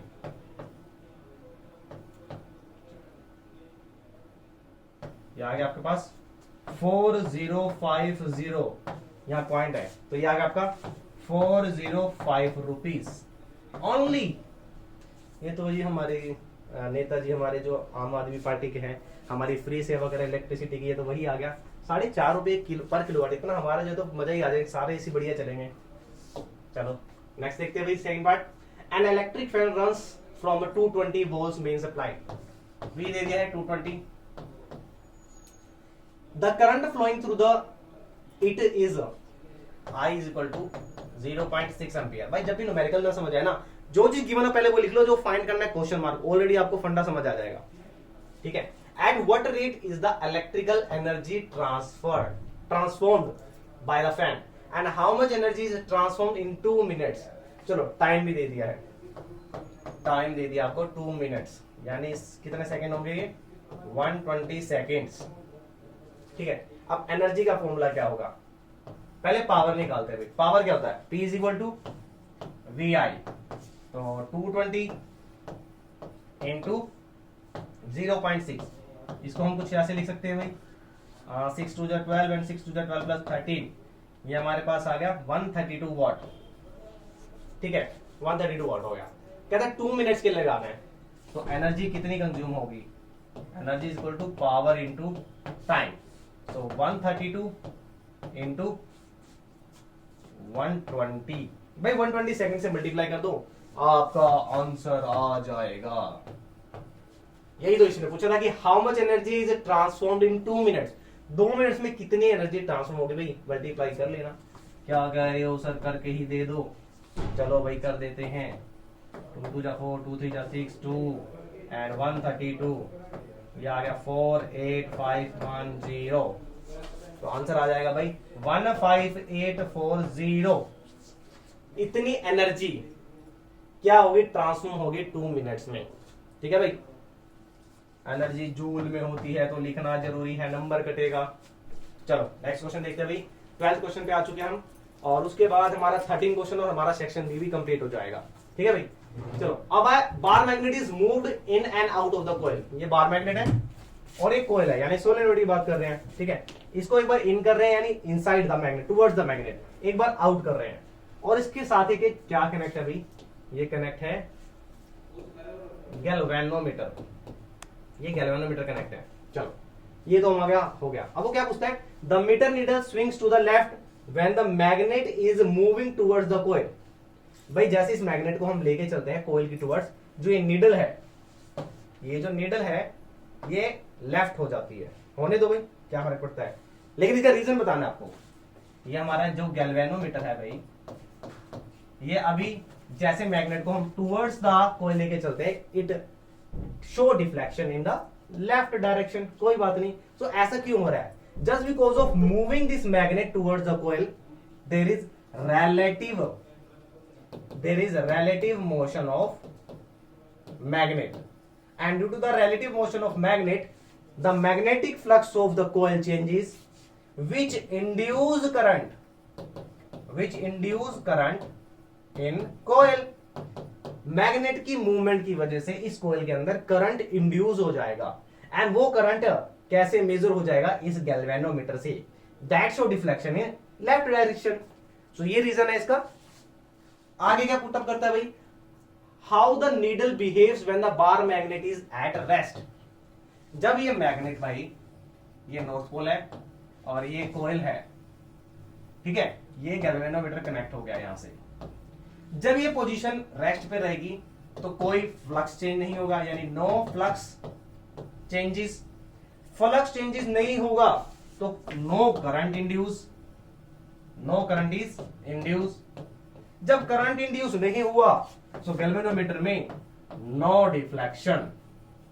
सिंपल सा फंडा, समझ गए भाई। जब तक रिलेटिव मोशन जब तक रहेगा तब तक करंट इंड्यूस होता रहेगा, जब तक करंट इंड्यूस होगा तब तक डिफ्लेक्शन रहेगा। थर्ड पार्ट में देखते हैं क्या कहते हैं सेकंड पार्ट में, how the needle behaves when the bar magnet is at rest and the coil is moving away from the coil. हमने क्या करा भाई, हमने इस मैग्नेट को रेस्ट पे रखा है। अब क्या कर रहे हैं भाई, हम कोयल को ही मूव करा रहे हैं, यानी कोयल को इस साइड लेके जा रहे हैं। कोयल सी तेरी बोली, ये वाली कोयल नहीं, कोयल ये वाली सोलेनोइड वाली। ठीक है, अब भाई कोयल को जब अवे लेके जा रहे हैं तो क्या हुआ, अगेन मोशन तो भाई चाहे कोयल का करो चाहे मैग्नेट का करो, इन दोनों के बीच में गैप आ गया, यानी एक का तो मोशन हो रहा है रिलेटिव। रिलेटिव का मतलब भाई किसी एक का भी मोशन अगर हो रहा है तो डिफ्लेक्शन शो होगी, चाहे आप मैग्नेट की मोशन करा लो चाहे आप कोयल की मोशन करा लो। तो कोयल की मोशन कराने से भी क्या होगा, magnetic flux of coil changes, और मैग्नेटिक फ्लक्स चेंजेस होने से क्या होगा, current also, current induce, but अभी पास नहीं आ रहे, ये दूर जा रहे हैं, तो but in opposite direction. Current induce होगा बट अपोजिट डायरेक्शन में होगा, और फिर क्या होगा, डिफ्लेक्शन होगी राइट साइड में, राइट साइड डिफ्लेक्शन, या सिंपल कह सकते हो deflection will be there at the right direction. क्योंकि भाई मैग्नेट जब पास आ रहा था तो लेफ्ट में हो रही थी डिफ्लेक्शन, जब मैग्नेट दूर होगा तो राइट में हो जाएगी डिफ्लेक्शन। ठीक है, in which condition the meter needle swing to the left. अभी तो बताया भाई, क्वेश्चन में लिखा था कि लेफ्ट में कब होगा, ये कहा आ रहा लेफ्ट में, हम इसकी बात कर रहे हैं। जब लेफ्ट में स्विंग कब होगा, when there is movement of bar magnet towards the coil, right. चलिए नेक्स्ट क्वेश्चन पे, इसी के ऑप्शन में दिया हुआ है। अब ऑप्शन वाला देखते भी ऑप्शन में क्या देता है। ऑप्शन में तो दे दिया, क्वेश्चन आपको करना है। कह रहा है एक coil of insulated copper wire is connected to the galvanometer. ये फिर वही आ गया भाई, कनेक्ट कर दिया गैल्वेनोमीटर से। What will happen if a bar magnet is pushed into the coil, जब बार मैग्नेट को इसकी तरफ पुश करेंगे तो क्या होगा भाई, इसके अंदर करंट इंड्यूस होगा मैग्नेटिक फ्लक्स चेंज होने से, एंड इसकी गैल्वेनोमीटर की डायरेक्शन लेफ्ट में डिफ्लेक्ट कर जाएगी, ठीक है। Withdraw from inside of the coil, जब ये मैग्नेट को इसके बीच में से लेके जा रहे हैं और बाहर निकाल रहे हैं, अब बाहर निकाल रहे का मतलब क्या है, this magnet is moving away from the coil, तो अवे के केस में क्या होगा भाई, current will induce in opposite direction, in opposite direction, जिससे डिफ्लेक्शन भी अपोजिट डायरेक्शन में होगा। हेल्ड स्टेशनरी इनसाइड, अरे इधर आ जा पीछे, held stationary inside the coil, भाई ये कॉइल है, ठीक है, इसमें बेचारा ये मैग्नेट है एक बेचारा, इसका कोई मोशन नहीं है, कोई भी रिलेटिव मोशन नहीं। अब जब मोशन नहीं है तो फ्लक्स नहीं चेंज होगा, फ्लक्स चेंज नहीं होगा तो करंट इंड्यूस नहीं होगा, करंट इंड्यूस नहीं होगा तो भाई इस जो गैल्वेनोमीटर में कोई भी डिफ्लेक्शन शो नहीं होगी, राइट। ये तीनों आंसर प्रीवियस क्वेश्चन का ही मॉडिफाई वर्जन है, ठीक है। तो तीनों क्वेश्चन का आपने आंसर करना है कि जब टुवर्ड्स द मैग्नेट जाएगा मैग्नेटिक फ्लक्स इंक्रीज हो जाएगा, याद रखना, मैग्नेटिक फ्लक्स इंक्रीज होगा, इंक्रीज होने से क्या होगा, करंट इंड्यूस होगा और उससे डिफ्लेक्शन होगी एक डायरेक्शन में, जैसे इस क्वेश्चन में लेफ्ट दिया हुआ था, ठीक है। जब मैग्नेट को दूर लेके जाएंगे अगेन मैग्नेटिक फ्लक्स चेंज होगा, यानी कम होगा मैग्नेटिक फ्लक्स, तो मैग्नेटिक फ्लक्स कम होने से अगेन करंट होगा इंड्यूस, बट अपोजिट डायरेक्शन में होगा। और अगर यहां पे कहीं पे भी चाहे कॉइल की बात करें चाहे मैग्नेट की बात करें, ठीक है, रिलेटिव मोशन नहीं है, इनका आपस में मोशन नहीं है, तो कोई भी डिफ्लेक्शन नहीं होगी, नो डिफ्लेक्शन, राइट। बहुत ही इंपॉर्टेंट क्वेश्चन है भाई, इस बार हर सैंपल पेपर में ऑलमोस्ट, अगर आप 10 सैंपल पेपर करोगे तो आपको 8 में क्वेश्चन मिल ही जाएगा। चलिए question number 13, Ravi took 3 bread slices and kept in the following condition. पहली कंडीशन क्या है भाई, slice 1 in the dry and the dark place, slice 2 slice प्यास लग गई माजा, slice 2 in a moist and dark place, slice 3 in the moist and in refrigerator, तीनों condition है। कह रहा what would be the observe in the each of the above conditions, give reason. तीनों condition में क्या क्या होगा, तो सबसे पहले भाई बात करते हैं स्लाइस 1 की। जब कंडीशन ड्राई है, सो ड्राई, डार्क प्लेस तो चलो ठीक है, लेकिन ड्राई कंडीशन में क्या होगा, देयर इज नो ग्रोथ, कोई ग्रोथ नहीं होगा क्योंकि ड्राइनेस है। हमेशा ग्रोथ जब होगी जब मॉइस्ट कंडीशन होगी, तो in the moist condition and the dark place there will be formation of cotton structure या cottony structure, cottony structure over bread slice. जो ब्रेड स्लाइस है इसके ऊपर एक कॉटन सा स्ट्रक्चर हो जाएगा, जिसके ऊपर क्या होगा अभी, उस कॉटन स्ट्रक्चर के ऊपर, कॉटन स्ट्रक्चर ब्लैक कलर के राउंड राउंड हेड्स हो जाएंगे। और वो राउंड राउंड हेड्स कौन से होते हैं, क्या बोलते हैं उन्हें, वो राउंड राउंड हेड्स होते हैं आपके भाई स्प्रेंजियम। और इस स्प्रेंजियम में छोटे छोटे रिप्रोडक्टिव यूनिट होते हैं जिनको बोलते हैं स्पोर्स, जो क्या है, रिप्रोडक्टिव यूनिट है, रिप्रोडक्टिव यूनिट है। और इसके नीचे ये वाला पार्ट होगा जिसको हम बोलते हैं हाइफा, HYPHAE, हाइफा। ये एक वेजिटेटिव पार्ट है। मेरे ख्याल से मैं 4th टाइम बता रहा हूं ये क्वेश्चन, अगर सैंपल पेपर जब सारी वीडियो देखोगे तो वहां पे आपको ये 4th टाइम मिलेगा क्वेश्चन, 4th या 5th टाइम, ठीक है। सेम क्वेश्चन रिपीट हो रहा है, कई बार पूछ लेता है कि इस पार्ट का नाम क्या है जो रिप्रोडक्टिव यूनिट है, या वेजिटेटिव पार्ट का नाम क्या है। कई बार वो पूछेगा भी कि मॉइस्ट कंडीशन में रखने पे कब क्या होगा, तो एक कॉटनी स्ट्रक्चर डेवलप हो जाएगा। अदरवाइज वो पूछेगा कि भी एक ब्रेड स्लाइस है उसमें ब्लैक कलर का कॉटनी स्ट्रक्चर आ गया, तो वो कॉटनी स्ट्रक्चर क्या है, ठीक है। तो एक ही क्वेश्चन को राउंड अबाउट वे से पूछ रहा है, लेकिन answer will be the same, क्योंकि हम समझदार है, हमने अच्छे से प्रिपरेशन की है केमिस्ट्री गुरुजी से, है ना भाई। चलो थर्ड वाला है slice 3 in the moist and in refrigerator. भाई रेफ्रिजरेटर में तो मरी जाएगी स्लाइस, ठीक है, मतलब रेफ्रिजरेटर में नहीं होती है, फंगस की ग्रोथ नहीं होती है, उसको मॉइस्ट एंड डार्क कंडीशन चाहिए, तो डार्क प्लेस चाहिए होता है। रेफ्रिजरेटर में तो वो सेव रहेगा, so there will be no growth, no fungus growth, no fungus growth. ये सिर्फ पॉसिबल होगा सिर्फ मॉइस्ट एंड डार्क प्लेस पर। चलिए अब हमारे आ चुके हैं सेक्शन सी यानी केस स्टडी। और केस स्टडी में आपको भाई डीप कंसेप्ट से स्टडी करना होता है, ठीक है ना भाई। डीप कंसेप्ट का मतलब क्या है कि अगर आपने टॉपिक को बहुत अच्छे से पढ़ा है, एनसीईआरटी को अच्छे से किया है, तो आप कर लोगे। लेकिन मैं मानता हूं कि ये फ्री वाले मार्क्स है, क्योंकि इसमें आपको कुछ पैराग्राफ दिए होंगे, उस पैराग्राफ से ही आपको हिंट मिल जाएगा। लेकिन कुछ क्वेश्चन ऐसे भी होंगे इसमें जो आपको सिर्फ डीप नॉलेज से मिलेंगे, ठीक है। डीप नॉलेज क्लासेस से नहीं, डीप कंसेप्ट से। सो 2 क्वेश्चन आपके आने वाले हैं यहाँ से 14 एंड 15, ठीक है। अब देखते हैं इसमें सब पार्ट में क्या क्या दिया हुआ है। तो क्वेश्चन 14 देखते हैं भाई, अब 14 में क्या क्या पुटअप करता है वो, ठीक है। An experiment was conducting between the 2 plants varieties, यानी 2 प्लांट है जिनकी अलग अलग वेराइटीज है। One with the red petals, भाई एक रेड पेटल है, and second one is the white petals. तो रेड और व्हाइट, रेड एंड व्हाइट, ये तो किसी सिगर का नाम हो गया, red and white. Then when the, sir कैसे पता है आपको? भाई हमारी भी शॉप रही है तो हमें भी पता है इनके बारे में। चलिए क्वेश्चन पे चलते हैं। When these 2 varieties are cross pollinated, then all the offspring have red petals।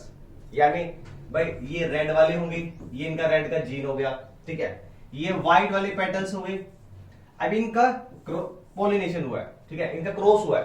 तो क्रॉस होने पे भी क्या होगा, वो कहता है कि ऑफस्प्रिंग हैव रेड पेटल्स, यानी रेड कैरेक्टर्स की क्या थे, डोमिनेंट कैरेक्टर्स थे इन F1 जनरेशन। रेड पेटल्स इन F1 generation, right. F1 generation में हमारे पास रेड आ गए। अब देखिए क्वेश्चन क्या पुट करता है यहां से भाई, which gene will be the dominant. तो अब भी जस्ट बताया मैंने, अब भी बताया कि कौन से पेटल्स होंगे भाई जो डोमिनेंट कैरेक्टर शो करेंगे, जो F1 जनरेशन में अपने आप को रिप्रेजेंट कर पाएंगे। तो भाई आंसर क्या रहेगा, the gene which will be dominant. तो आंसर रहेगा भाई red petals will be dominant, red petals, right. Second part देखते हैं। Choose the suitable letter to represent the 2 genes. भाई इन दोनों जीन्स के बारे में बताना है। तो अभी बताया मैंने आपको इसके कौन कौन से जीन है भाई, ये हमारे हो गए रेड वाले, ये हमारे वाले हो गए व्हाइट वाले, और जब इनका क्रॉस होगा तो हमारे पास रेड वाले आएंगे पेटल्स। अब इनके लिए स्पेसिफिक जीन क्या बताना है, तो रेड के लिए जीन हम ये ले सकते हैं, ठीक है, एंड व्हाइट के लिए स्मॉल आर, और हम इसे कैपिटल आर भी लिख सकते हैं, स्मॉल आर भी लिख सकते हैं। तो ये 2 जीन हो गए किसके लिए, स्पेशल व्हाइट और रेड पेटल्स के लिए। और क्या पुट करता है, if F1 generation self pollinated a total of 2400 plants were produce, how many of these would be having red petals and white petals. ये भाई इंपॉर्टेंट है, क्योंकि यहां से सबसे ज्यादा क्वेश्चन सैंपल पेपर के बन रहे हैं, और बच्चों को सबसे ज्यादा डाउट इसी में आ रहा है कि ये क्या करना है आंसर में।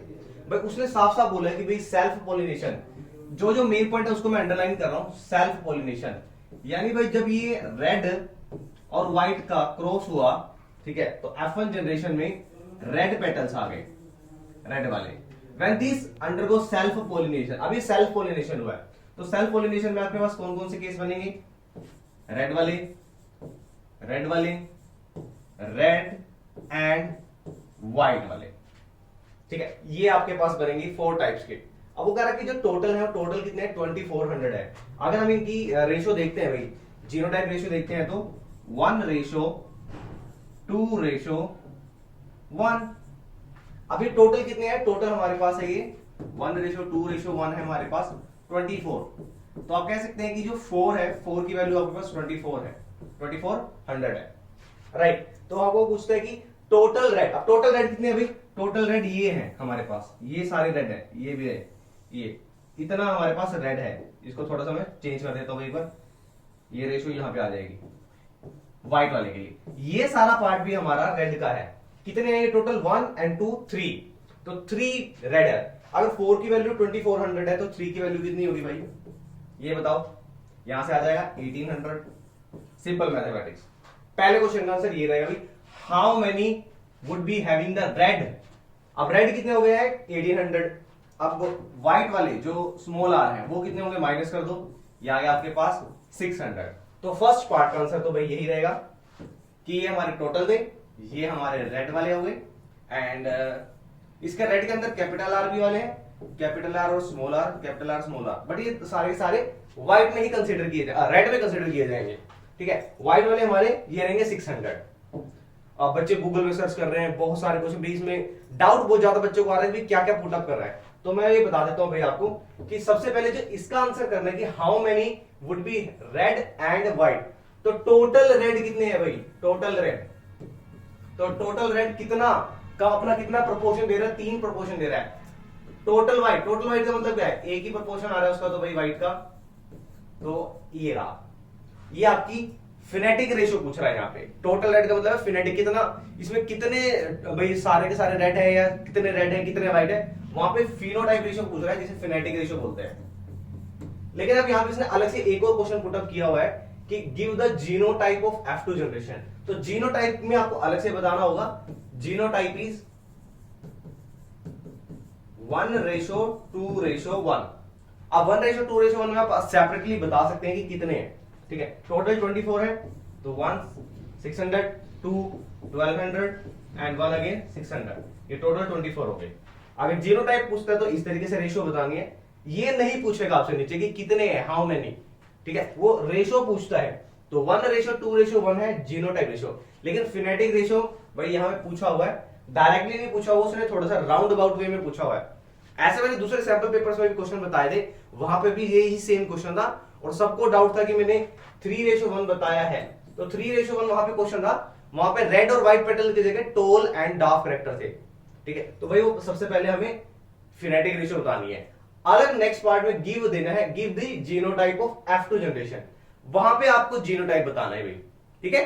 चलिए अब इसका एक पार्ट और था, यहां पे अभी तक तो था भी ये सेल्फ पोलिनेटेड है, अगर ये क्रॉस पोलिनेट होता तो वो कहता है कि अगर F1 जनरेशन का, F1 जनरेशन में हमारे पास क्या आए थे, दिस टोल करेक्टर और रेड करेक्टर, अगर हम इसको क्या करते हैं, हैविंग जीन्स RR, इसको हमने व्हाइट वाले के साथ क्रॉस पोलिनेट करा दिया, तो क्रॉस पोलिनेट कराने के बाद भाई दोनों की जो कंपोजिशन रहता है, दोनों का प्रोपोर्शन रहता है, वो रहता है 50-50, यानी आप कह सकते हैं 1:1, यानी जितने आपके रेड होंगे उतने ही व्हाइट आएंगे, इक्वल इक्वल प्रोपोर्शन रहेगा।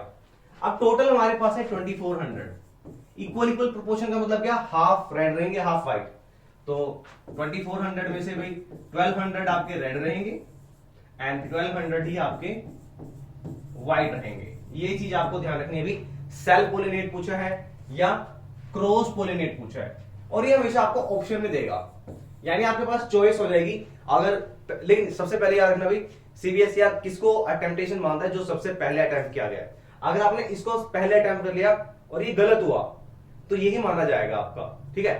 बट डिपेंड करता है स्कोरिंग पे भी, अगर आप अच्छे स्टूडेंट है, आपका क्वेश्चन रिप्रेजेंटेशन अच्छा है, तो जब पेपर चेकिंग होती है तो उसमें ये कंसीडर किया जाता है कि कितना प्रेजेंट किया, कितने अच्छे से क्वेश्चन पेपर को रिप्रेजेंट किया है। तो वहां पे एग्जामिनर डिपेंड करता है कि हाँ, एग्जामिनर पे डिपेंड करता है कि किस क्वेश्चन को कंसीडर करना है। बट एज वेल अगर बताया जाए तो जो पहले अटेम्प्टेशन होगा उसी को कंसीडर किया जाएगा, ठीक है। तो इसलिए ध्यान रखिएगा भी जब भी क्वेश्चन आप कर रहे हैं तो सबसे पहले उस क्वेश्चन को अटेम्प्ट कीजिए जिसपे आप फुली श्योर हैं, ठीक है। डाउट वाले क्वेश्चन को बाद में करना। चलिए अब देखते हैं हमारा नेक्स्ट पार्ट, और जो रहेगा हमारा लास्ट क्वेश्चन। चलिए, a non metal A is an important constituent of our food, यानी जो ए वाला है हमारे पास, ये हमारे फूड इंग्रेडिएंट में यूज हो रहा है, and form 2 oxide B and C, यानी ये ए है, ये बी के साथ कंबाइन करके ऑक्साइड बना रहा है, बी एंड सी ऑक्साइड बना रहा है, सॉरी ये ऑक्साइड बना रहा है 2 ऑक्साइड बी एंड सी, यानी ए जब ऑक्सीजन के साथ रिएक्ट कर रहा है तो बी बना रहा है, ऐसे ही ए जब ऑक्सीजन के साथ रिएक्ट कर रहा है तो दूसरा ऑक्साइड बना रहा है जिसका नाम है सी। कहता oxide B is toxic while C cause global warming, ये जो बी वाला है ये टॉक्सिक है, और ये सी वाला जो ऑक्साइड बना है ये ग्लोबल वार्मिंग बना, ग्लोबल वार्मिंग का कॉज है। आज की ही वीडियो में मैंने आपको ये बताया था ग्लोबल वार्मिंग के लिए कौन सी गैस रिस्पॉन्सिबल है। कह रहा है element E combines with O2, एक और एलिमेंट है ई जो कंबाइन करता है O2 के साथ और कंपाउंड बनाता है भाई आपका E2O, which is a good conductor of electricity, right. पहले क्वेश्चन को समझेंगे क्या है। अच्छा, वो कहता है कि आइडेंटिफाई ए बी सी, आपको ए बी सी आइडेंटिफाई करना है सबसे पहले। तो अब आपको ए ऐसा कौन सा एलिमेंट है जो नॉन मेटल है, और नॉन मेटल है जो हमारे फूड में है अवेलेबल। तो भाई शुगर के अंदर वही है, ठीक है, हमारे खाने के डिफरेंट डिफरेंट जो प्रोटीन्स हैं उसके अंदर अवेलेबल है। तो वो चीज क्या है, वो है हमारे पास A is carbon. Carbon is a non metal which exist in the most of the substance, right. लकड़ी है उसके अंदर कार्बन है, प्लास्टिक है उसके अंदर कार्बन है, शुगर है उसके अंदर है, फूड है उसके अंदर है, ग्लूकोज उसके अंदर कार्बन है, ठीक है। तो ए हमारे पास कार्बन हो गया। अब वो कहता है जो ये कार्बन है वो रिएक्ट करता है ऑक्सीजन के साथ और एक पॉइजनस ऑक्साइड बनाता है। तो पॉइजनस की यानी टॉक्सिक ऑक्साइड की अगर हम बात करते हैं तो कार्बन का कौन सा ऑक्साइड है जो पॉइजनस है या टॉक्सिक है, कार्बन मोनोऑक्साइड, राइट। दूसरा कहता है यानी हमारे पास यहां से आगे बी हमारा क्या है अभी, बी हमारा है कार्बन मोनोऑक्साइड। अच्छा सेकंड वाला था कार्बन अगेन ऑक्सीजन के साथ रिएक्ट करता है और एक ऑक्साइड बनाता है सी जो ग्लोबल वार्मिंग का कॉज है। तो ग्लोबल वार्मिंग का कॉज भाई CO2 है, तो C प्लस O2 CO2। तो हमारे पास C भी आ गया, C प्लस O2 CO2 बन गया, हमारा C ऑक्साइड बन गया। ये ग्लोबल वार्मिंग का कॉज है, हीट को ट्रैप करता है। चलिए नेक्स्ट क्या पूछता है, to which group periodic table A belong to. A यानी कार्बन की बात कर रहे हैं जिसका एटॉमिक नंबर 6 है, कॉन्फ़िगरेशन की बात करते हैं 2 4, ये हमारे कौन से ग्रुप से बिलोंग करता है। तो ये हमारा बिलोंग करता है भाई ग्रुप 14 से। 4 इलेक्ट्रॉन है आउटर मोस्ट शेल में, और इसके नीचे वाला एलिमेंट कौन सा है, इसके बाद कार्बन के बाद नीचे आ जाता है सिलिकॉन जिसका नंबर है 14। ये एक्स्ट्रा में बताया मैंने आपको, ठीक है। थर्ड पार्ट में पूछते क्या कहता है, how many electrons will be there in the outer most shell of E. E के आउटर मोस्ट शेल में कितने इलेक्ट्रॉन है। तो अभी जिस मैंने आपको बताया था कि जो ई है वो ऑक्सीजन के साथ रिएक्ट कर रहा है और कौन सा ऑक्साइड बना रहा है भाई, E2O। अब देखो O के पास कोई भी वैलेंसी नहीं दिख रही है यहां पर, ठीक है, 2 3 4 कुछ नहीं दिख रहा है, यानी वहां पे 1 है। अब जब हम 9th क्लास में स्टडी करते थे, सर क्या बात कर रहे हैं 9th क्लास, टर्म 1 से ही नहीं पीछा छूटा है तो 9th क्लास कैसे, चलो कोई बात नहीं भाई। अभी E2 ऑक्साइड बनेगा कैसे, तो E2 ऑक्साइड तब बनेगा जब इसकी वैलेंसी 1 यहां क्रॉस मल्टीप्लाई होगी, और ये जो 2 बना है यहाँ पे, ये 2 कहां से आए भाई, ऑक्सीजन की वैलेंसी है, ठीक है। अब वो कितने ये होते हैं भाई वैलेंस इलेक्ट्रॉन। तो वो पूछ रहा है कि इसके आउटर मोस्ट शेल में कितने इलेक्ट्रॉन होंगे वैलेंस शेल में। तो E has 1 electron in valence shell, in valence shell.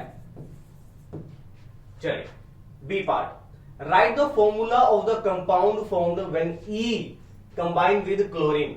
अगर E क्लोरीन के साथ कंबाइन कर रहा है तो कैसा कंपाउंड बनाएगा, तो कर लेते हैं इसको भी। हमारे पास E है भाई 1 है, क्लोरीन इसके पास भी 1 है, तो क्या बनेगा हमारे पास, ये हमारा बनेगा ECl।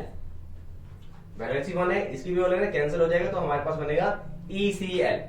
जैसे आपको एग्जांपल देता हूं ECl का, यहां पर मान लो सोडियम है और एक क्लोरीन है, सोडियम की वैलेंसी 1 होती है, इसकी -1 होती है, तो सेम वैलेंसी कैंसिल आउट हो जाती है, इट बिकम NaCl।